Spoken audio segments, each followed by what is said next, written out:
We've got an awesome lineup. It's our first episode of 2021, and we are going to focus on one question, as you know. What does the modern media plan look like in 2021? Next, we welcome Steve Lesnard, Global VP and Product and Marketing at North Face. Steve is an industry vet with more than 20 years of experience in driving growth, leading global brand campaigns, and launching revolutionary products and partnerships across sports, technology, and lifestyle. Previously, Steve spent 2 decades at Nike. Welcome, Steve. Ooh, Steve, you're on mute, brother. No worries. You would think that I would know by now. Happy New Year. Happy New Year, brother. You're on mute is a required thing said at least 4 times a day. Oh, I also want to apologize in advance. I'm distracted by the tchotchkes and collectibles. I kind of just want to come to your house and garage sale the wall, but I'm a collector. I collect. I like it. I like it. Steve, apparel. It's a fun, so much going on in your world. Yeah. Again, probably one of the sneakier, we hear a lot about the airline and hotel industry. We hear a lot about local restaurants. I think people are not talking as much around the clothing and apparel industry, which has clearly been affected by COVID. Talk to me about how you go into media planning, because that's the theme for today. Yeah. In this new year. Are there some different things you're doing as a reaction to the realities of business? The lower funnel conversion on .com, awareness. Give me some 411. Give me a kickoff to how you're thinking about 2021 media planning. Yeah, I think what Aron and Dara said was very relevant. I think for us, it always starts with understanding our consumer better. We're equipped. I was just talking to actually some of our athletes. We equip some of the best athletes to go on the far corners of the world, but really we also equip a lot of consumers who just want to enjoy the outdoors. And what we've seen during the pandemic is a real surge for people to actually spend time outside, because that's the only thing we could do. True. And so for us, what we find really, powerful is if we can identify the need of our consumer based on where they're at in their journey. I'm planning a hiking trip. I'm planning a camping trip.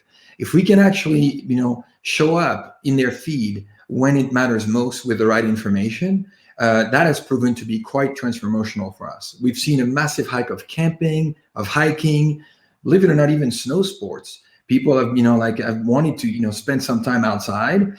And so the idea of better understanding our consumer base, where they are in their journey, so that we can show up, in the right way, is a big pivot that we're doing for us. So when you think about media, you said it, like the media approach has been, for our industry, very big idea driven, upper funnel media, and we're really completely changing that.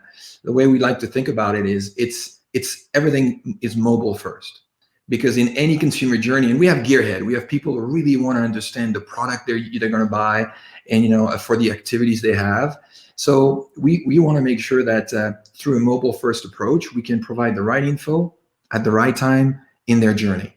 That's the big approach. And I have to say, it's really interesting because it's forcing us to think very differently of thinking about the medium, the channel, as early as when you create concepts and creative. 100%. I mean, to me, that's like oxygen, to not think about distribution and the context of this. There's television, print, you just knew the size of it, and then you'd put the idea in. The amount of products, features, platform, slang differences between a TikTok and a LinkedIn, which your brain could play amazing in both, is really remarkable. Well, I'll tell you what's interesting too, is it also triggers some really good conversation for us with our team around the need for speed and agility to react. and how do you get there? What are the right partners that can think that way? And casting of your team, right? Exactly. And how do you set it up internally as well, so that you can do it the right way? I think there's going to be a massive shift, in the way brands, work with partners and agencies to really cater to that need, because the partners that won't be able to adapt will force brands to create these internal in-house, 100,000%. Yeah. Steve, I got to ask you an extremely important question. How many times a day, when COVID's not real, in real life, how many times a day do people say that you look like Clark Kent? Because what's going on in the comments right now is completely unbearable. And I need to know, on average, is it 3.6? Is it 5.9? Is it 13? On average, how much Clark Kent do you get in a week, a day? Never heard that, but I'm becoming blind. I have to wear this to see you, Gary. Oh, so you've never gotten, but now you're just adding, this is the beginning of the journey of the Clark Kent. I like that. That's funny. Thank you. Your brand is very revered. There's a secondary market for your products.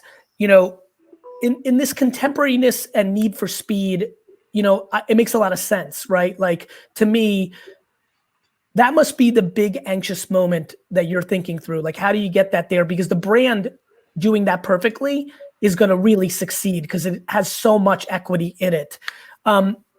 Have you started dabbling into aggressive influencer, TikTok? Are you thinking about how to integrate, since there's no ad product, into something even as progressive as Clubhouse? How good do you feel about your cutting edge marketing right now? I would say we've got a long way to go. The great thing is we have a team that is solely dedicated to thinking about it in that way. We like to also we're learning where our consumer base is consuming information, because what we're finding out is climbers, snowboarders, trail runners, they consume information differently in different channels.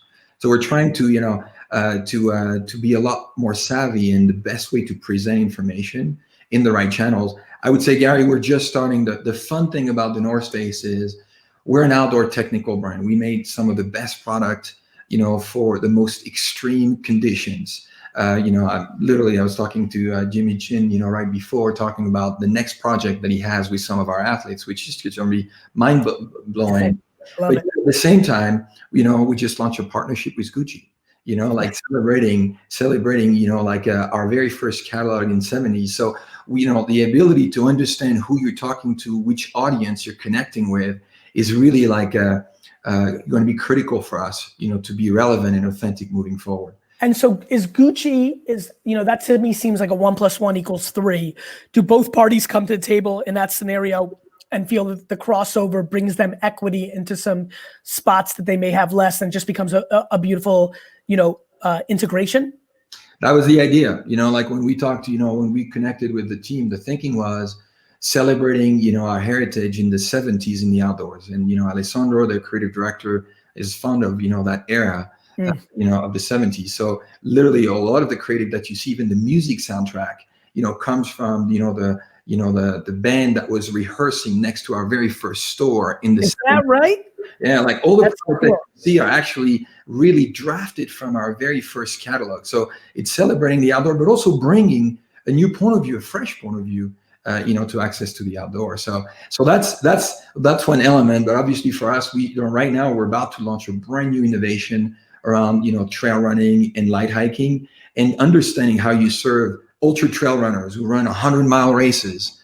Has Reddit hit your radar? I mean, there's so much community there. Has that been, I know that's more progressive. Again, this is always where my brain goes, right? Like, what an opportunity. You're talking like Reddit has incredible opportunities of community, and has a underpriced ad product in the scheme of things, because people don't think it. It's obviously a tricky community and you have to be quite authentic. Has that been brought up?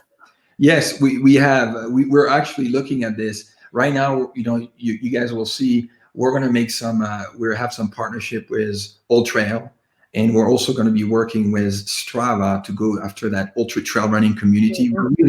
We're a brand that speaks to micro communities who are really into the craft of what they do, the gear that they use for the endeavors that they pursue, and the idea of being really connected to these communities is really important for us. And frankly, that's what we do. Even the specialty channel, it's been hurt quite a bit, with COVID, but it still plays a massive role for us, because if you're a gearhead, you will go to these, channels, because the staff knows what the product has. I want to sneak this in with 1 minute to go, so I apologize. Has the e-commerce capabilities of the internal team and understanding exploded because of COVID? Like, you must be so advanced by comparison. Yeah, we've grown, we matured a lot in the last year. That way. But that's just the way to go anyway. I love it. Listen, I really appreciate your time. I wish you a lot of success. Thank you. Talk to you soon. Talk to you soon.